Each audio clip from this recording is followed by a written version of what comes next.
Hi guys, it's Rosemary. I hope everyone's having a blessed day. This here is Miss Elena Grace, Aka little girl. She's growing up so fast, but she is such an angel and a blessing. Say, Mommy is convinced that I was dropped straight out of heaven and given to my mama. She is so loving and so precious and so adorable. We also have a new puppy, Talon. My husband has been on me for months to get a Belgian Malinois like Pastor Tim has. And he wanted the Belgium, so we got the Belgium. And my days are crazy. I don't know if fur babies are more difficult or human babies. We've been alone for years now, and now we have, let's see, 3 cats again and a puppy. So, and the puppy is a full-time job. Miss Grace is an angel and can do no wrong. Ha ha.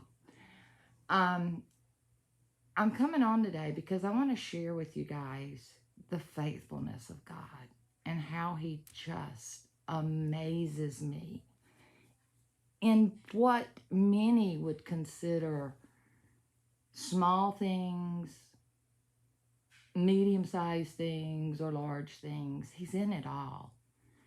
And he's really still showing me his love as a father and just how faithful he is.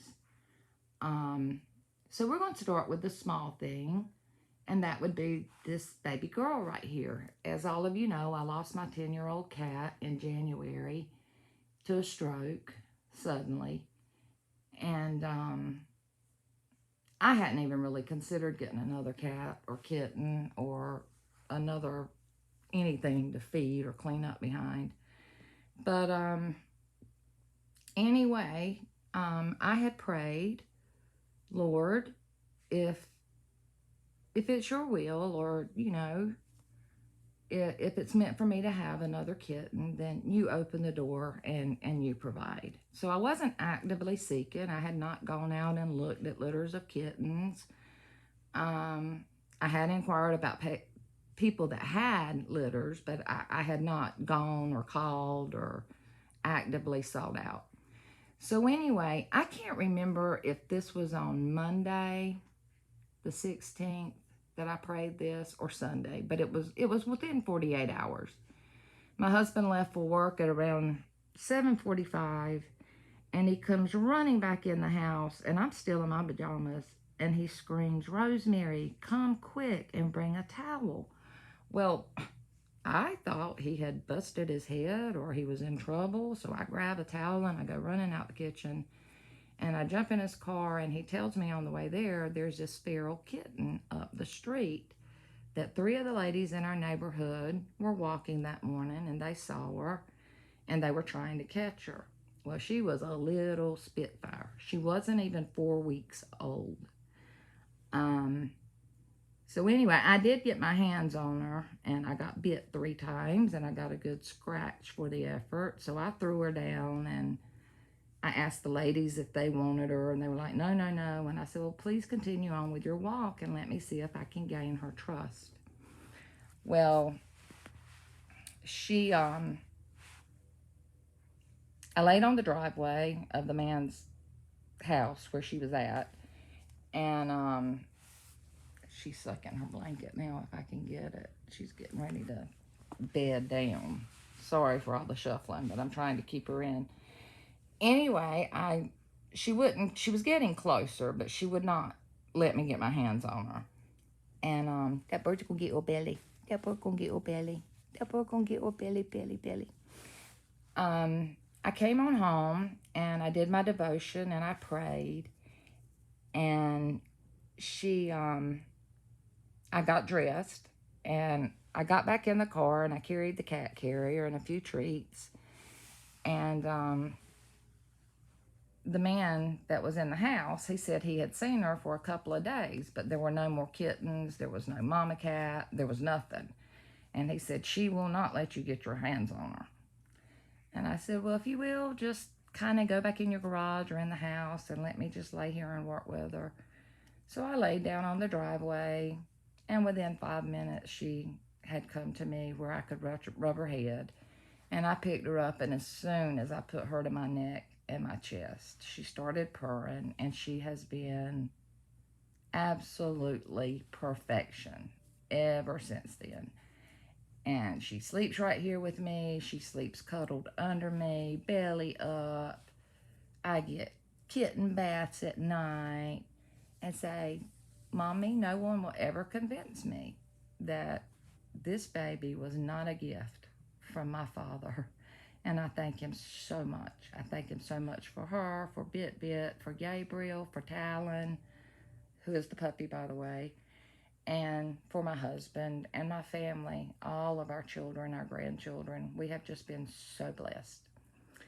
Okay, so that was blessing number 1, which some would consider the small blessing. It's just a cat. You know, how are you going to tie that in with the Father? Well, I know, and that's all that matters. I just know. Okay, so medium-sized blessing. I had to go to Office Depot the other day, and I was using the post office. And when I pulled into the parking lot, there was this nice elderly woman beside me, and her daughter was getting married. And she had her car full of things that were frozen because she was going home to set up. Or I don't know if it was a shower or what it was, but anyway, she didn't have long to wait for a jump. Her car was dead. So I told her, I said, usually I have electric jumper cables in my car, but I don't believe I put them back in here when I traded vehicles. And that was back around Easter. So I looked and I didn't. So I told her I would ask around in Office Depot, and I said, I don't live but like 5 minutes from here, so I'll be glad to run get them and come back. But when I was in Office Depot, of course, I asked everyone, you know, have you got jumper cables? There's a nice woman in the parking lot that needs a jump. And everybody's like, no. So then she was on, I had asked her if she was a member of AAA or anything. And she said, yeah. She said, but, you know, I'm going to call them, but I don't know how long it's going to take them to get out here. So when I went back out, she was still out there. She was on the phone with AAA, and they would not guarantee a time, and she told them that she didn't have a lot of time. I was trying to call other people that lived nearby that I knew would be glad to do it if I could get up with them, and I couldn't get up with anyone. So this man comes out, and he's parked right in front of her, and it was a man that was in Office Depot. And she asks him if he has jumper cables.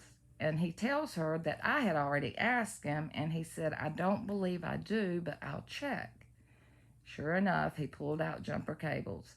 Guys, he was parked right in front of her, hood to hood, jumper cables, ready to go.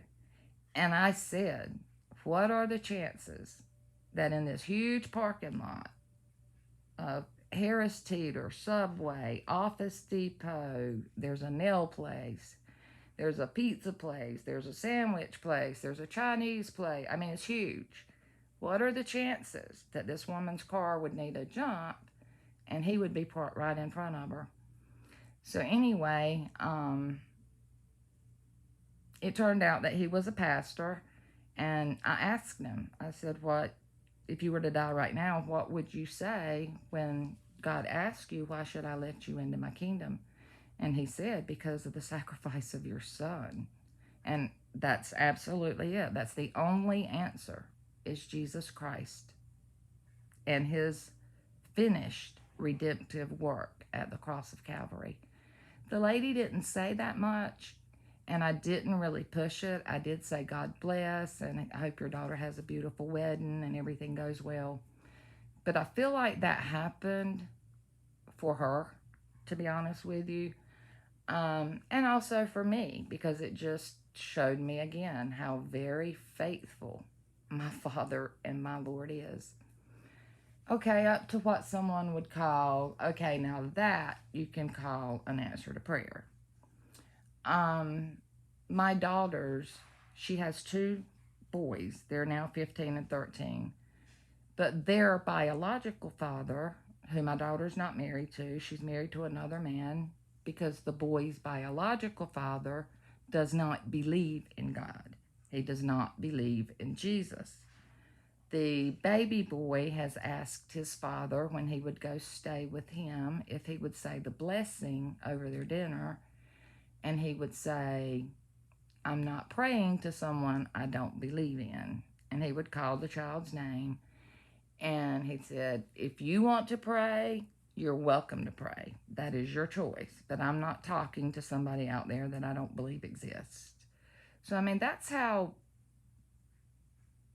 their father just is a non-believer. He just does not believe in God. He does not believe in the institution of marriage, which is why my daughter ended up leaving him.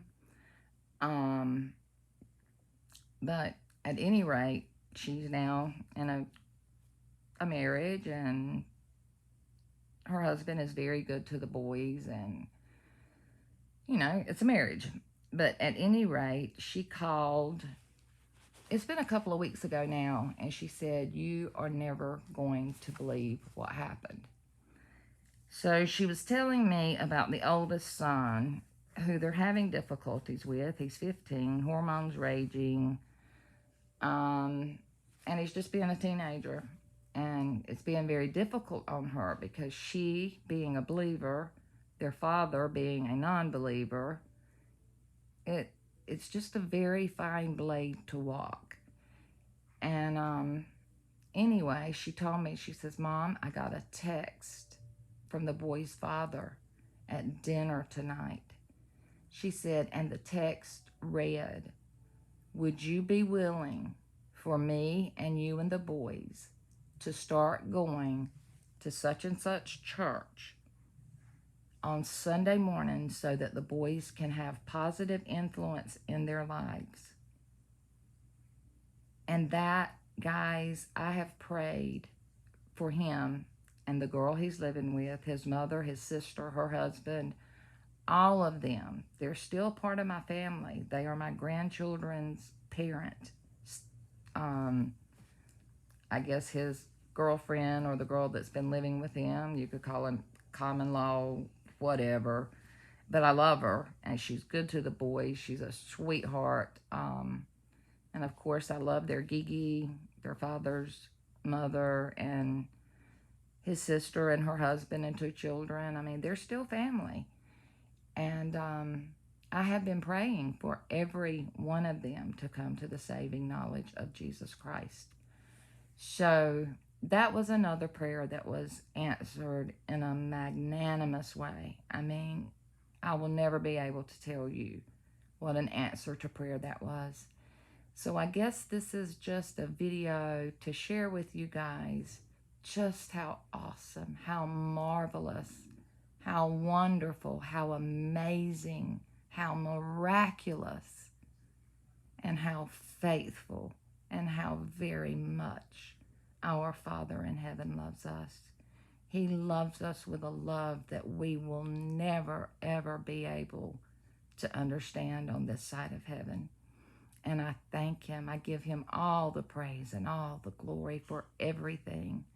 I want you to know I love you all. I'm sorry I'm not on here as often as I should be.